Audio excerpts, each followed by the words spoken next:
Assalamualaikum warahmatullahi wabarakatuh. Masih bersama saya Asep di channel YouTube Diana Motorspeed IMS #69. Hari ini saya ingin memberikan info aja ya, info masalah geser pengapian Satria Evo.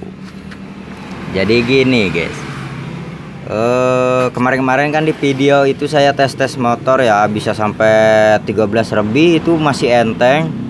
Itu kemarin saya ininya geser guys. Nih kan banyak tuh tutorial cara geser pengapian. Ada yang dari sini nih, ini namanya tonjolan pick up pulser, tonjolan kali ya, tonjolan pulser. Ada yang dari sini misalkan pengen majuin pengapian, berarti di sini ditambah, dilas, lalu dirapihin, di sini dipotong. Misalkan di sini dimajuin 2 mili, tambah 2 mili, dipotong belakangnya juga 2 mili. Nah itu majuin lewat tonjolan pulser magnet. Cuman efeknya, kalau ini kan magnet nih, ini kalau kena panas itu biasanya lepas magnet. Jadi magnet itu kalau kena panas itu kemagnetannya jadi lemah. Kalau udah titik lemah biasanya jadi jelek, copot dah ini magnet nih, ngelotok dari sini nih. Ya memang sih kadang kan yang suka geser-geser dari sini kan buat balap, bukan buat harian. Kalau buat harian sih mending saran saya jangan sekali-kali geser-geser kayak gini, karena efeknya kita kan nggak tahu pas kita di bawah jalan ini lepas magnet berapa dah urusannya. Nah, ada juga yang geser dari sepi di sini. Ini ada sepi ya. Ini digeser-geser ini sepi magnet biar dimajuin juga sama. Cuman ya efeknya kalau misalkan kita bautnya kurang kenceng, apa emang ininya pada kurang kenceng, bisa-bisa kalau pas dipakai harian itu bisa lepas. Nah, itu efeknya juga hancur juga nantinya.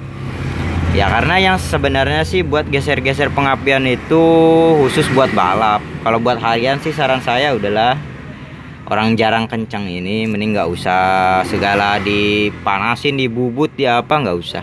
Karena buat harian. Tapi kalau buat balap ya itu terserah. Namanya buat balap ya buat balap, nggak bisa dipakai buat harian. Buat harian ya jebol. Nah, ini juga saya kemarin karena saya nggak mau ngebubut ini, nggak mau ngelas, nggak mau segala geser-geser di area magnet, jadi saya gesernya lewat pusher nih. Nah di sini kan ada lubang baut 2 biji ya. Nah ini kalau kita mau majuin itu berbeda dengan cara majuin di magnet. Kalau di magnet kita majuin ke depan. Nah kalau di pusher, kalau kita mau majuin pengapian kita mundurin ke belakang. Jadi gini. Nah misalkan kan ini kan kayak gini ya, ini standar, misalkan standar segini. Nah ini kan ada celah nih sedikit nih, kurang lebih 1 mili lah ya. Nah kita gorok, majuin ke sini. Nah otomatis kan jadi majuin, kita mundurin. Kalau di pusher otomatis si pengapian nanti maju, karena si tonjolan ini lebih cepat menggapai si tonjolan di pusher ini. Nah begitu guys caranya. Jadi perbedaannya kalau kita mau majuin pengapian lewat pulser itu justru kita mundurin. Caranya ya kita bobok ini lubang baut. Ini ada lubang baut ya. Kita bobok belakang sininya nih. Yang arah ke dalam ini dibobok pakai bor, nggak apa-apa, bor apa aja. Kita bobok ke sini ya, dikira-kira aja jangan sampai lebih dari 2 mili. Kalau ini sih amannya sih 1 mili lah. Ini saya kayaknya sih kurang lebih 1 mili. Kemarin tuh saya lupa ngomong 2 mili apa berapa. Ya saya minta maaf ya guys. Ternyata kurang lebihnya hanya semilian naiknya. Nah, cuman masalahnya kalau misalkan mau di sini, ini harus benar-benar presisi ngelubangin ini tuh. Jangan sampai gusar geser. Kalau gusar geser nanti si pembakarannya nggak normal, kayak berbet gitu. Ini saya sebenarnya sih pas digeser ke atas ini, geser pengapian dimajuin, kalau di sini dimundurin. Ini tuh jarak dari sini harusnya kan nih antara celah dari ini spool nih sampai ke pusher ini 1,5 mili. Karena saya udah geser, dimundurin pulsernya ini, jadi kurang lebih jadi ada 2 mili. Nah kayak gitu guys.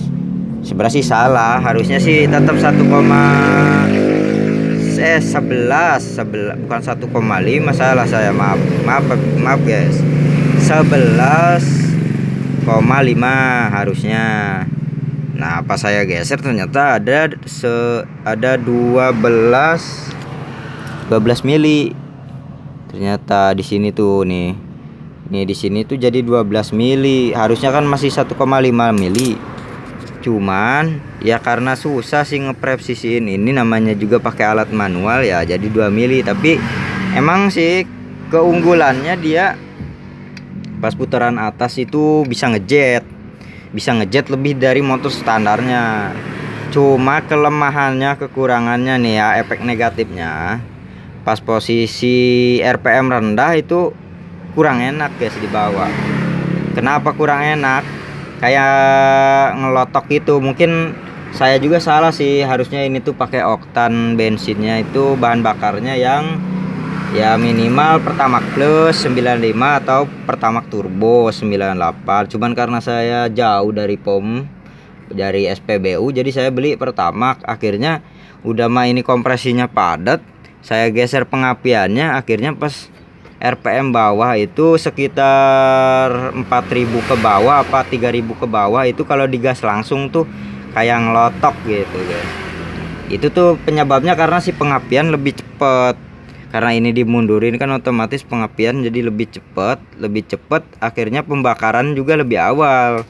Nah kalau dibawa pelan itu nggak enak pokoknya kalau dibawa pelan itu. Makanya saya kadang kalau bawa sendiri enak, kadang bisa lebih dari 60 kilo gitu, 100 km per jam itu enak.